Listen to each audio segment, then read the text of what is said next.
അപ്പൊ ഇന്ന് ഉപ്പേരി വെക്കാനേ നമുക്ക് കുറച്ച് കെയില് പൊട്ടിച്ചെടുക്കാം. നമ്മൾ റെയിൻ ഷെൽട്ടറിന്റെ ഉള്ളിലാണുള്ളത്. ഈ ഒരു സമയത്ത് നമുക്ക് കെയിൽ ഇങ്ങനെ കിട്ടുന്നത് ഇതുണ്ടല്ലേ, നമ്മൾ ചട്ടിയിൽ നട്ടുകൊണ്ടാണ്. കുറെ ഇളയ ഇലകൾ ഉണ്ട് കേട്ടോ, ഇതൊക്കെയാണ് നമ്മൾ പൊട്ടിച്ചെടുക്കേണ്ടത്. അപ്പൊ ഇതിന്റെ ഇടയ്ക്കൊക്കെ നമ്മൾ ഉപ്പേരിക്ക് ഇങ്ങനെ പെട്ടെന്ന് വന്നിട്ട് കെയിലിങ്ങനെ പൊട്ടിച്ചു കൊടുക്കുന്നത്, അതൊക്കെ നമ്മൾ പൊട്ടിച്ച് ഇവിടെ എത്തിയിട്ടുണ്ട്. അപ്പൊ ഇവിടെ കണ്ട വേറെ ചട്ടിയിൽ ഇത് നമ്മൾ പുറത്ത് വെച്ച സമയത്ത് മഴ കൂടിയിട്ട് ചീഞ്ഞു പോയിട്ട് നമ്മൾ 3-4 കഷ്ണം കുത്തിയിരുന്നില്ലേ, അതിലിപ്പം 2 കഷ്ണം പിടിച്ചു കിട്ടിയത്. അതന്നെ നമ്മൾ റെയിൻ ഷെൽട്ടറിന്റെ ഉള്ളിൽ വെച്ചോണ്ട് കേട്ടോ. അപ്പൊ നമുക്ക് ഇങ്ങനെ പൊട്ടിച്ചെടുക്കാം. ഇതുണ്ടല്ലേ, കെയിലൊക്കെ ചീരയൊക്കെ നമ്മൾ കട്ട് ചെയ്യുന്ന പോലെ തന്നെ ഇടയ്ക്കിടയ്ക്ക് പൊട്ടിച്ചു കൊടുക്കണം, അല്ലെങ്കിൽ കണ്ടില്ലേ അതാണ്ട് പെട്ടെന്ന് മൂത്ത് പോകും. ഇതൊക്കെ നമുക്ക് എടുക്കാം, അധികമൊന്നും മൂത്തിട്ടില്ല. ഇതിന്റെ തലപ്പിൽ കണ്ട വേഗം നിറം മാറും. നമുക്ക് ആ ഭാഗം കളഞ്ഞിട്ട് ബാക്കിയൊക്കെ നമുക്ക് എന്ത് ചെയ്യാം, ഉപ്പേരിക്ക് എടുക്കാം. കണ്ടില്ലേ, ഇതുപോലെയുള്ള ഇളയതാണ് നമുക്ക് എപ്പോഴും നല്ലത്. എങ്ങനെ ഉണ്ടാവും, നല്ലൊരു ഭംഗിയല്ലേ കയ്യിൽ കാണാനും. നമുക്കിതാ ഇവിടെ മോൾ ഭാഗം വരെ പുതിയതായിട്ട് ഉണ്ടാകുന്നത് വരെ നമുക്ക് ഇതുപോലെ പൊട്ടിച്ചു കൊടുക്കാം.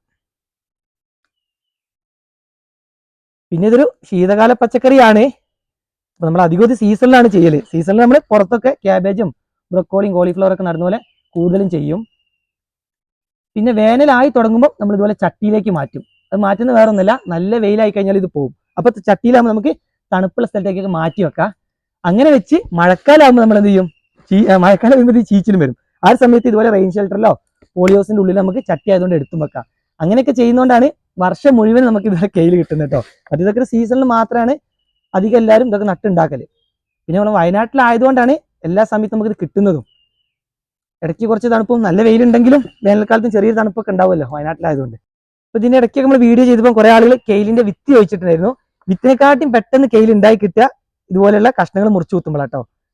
വിത്തൊക്കെ ചിലപ്പോൾ മുളച്ച് ചില ആളുകൾ പറഞ്ഞ് വാങ്ങിച്ചിട്ട് കെയിലിന്റെ വിത്തൊന്നല്ല മാറിപ്പോയി എന്നൊക്കെ. അപ്പൊ അതിലൊക്കെ പറ്റിക്കലൊക്കെ ഉണ്ടാവും. ഏറ്റവും നല്ല ഇതുപോലത്തെ കഷ്ണങ്ങൾ കുത്തിയാൽ പെട്ടെന്ന് ഉണ്ടായി കിട്ടും. അപ്പൊ നമുക്കിതാ ഇന്നത്തെ ഉപ്പേരിക്കുള്ള കെയിൽ കിട്ടിട്ടോ. നല്ല ഭംഗിയ കെയിൽ കാണാൻ ഇതുപോലെ കൂട്ടി പിടിച്ചു കഴിഞ്ഞാൽ. നമ്മൾ സീസണിലൊക്കെ ഇതിങ്ങനെ കെട്ടാക്കി വെച്ചാൽ പെട്ടെന്ന് തന്നെ ആളുകൾ നമ്മളതിന് വാങ്ങിച്ചു പോകാറുണ്ട്. ഇത് നല്ല ഗുണങ്ങളുണ്ട് കേട്ടോ കെയിലിന്. നമ്മളിതാ ഇതിന്റെ ഇല സാലഡ് ഐറ്റം ഒക്കെ ഇങ്ങനെ ഉപയോഗിക്കാം. സാലഡ് ഐറ്റം കഴിക്കാൻ ഞങ്ങൾ അധികം ഉപ്പേരിയാണ് വെക്കല്. വിദേശികളാണ് കെയിലൊക്കെ അധികം കഴിക്കാറുള്ളത്. അപ്പൊ നമ്മൾ ഇതുപോലെ ചട്ടിയിൽ നട്ടുകൊണ്ടേ എല്ലാ സമയത്തും ഇതുപോലെ നമുക്ക് കെയിൽ പൊട്ടിച്ചെടുക്കാനുണ്ടാവും.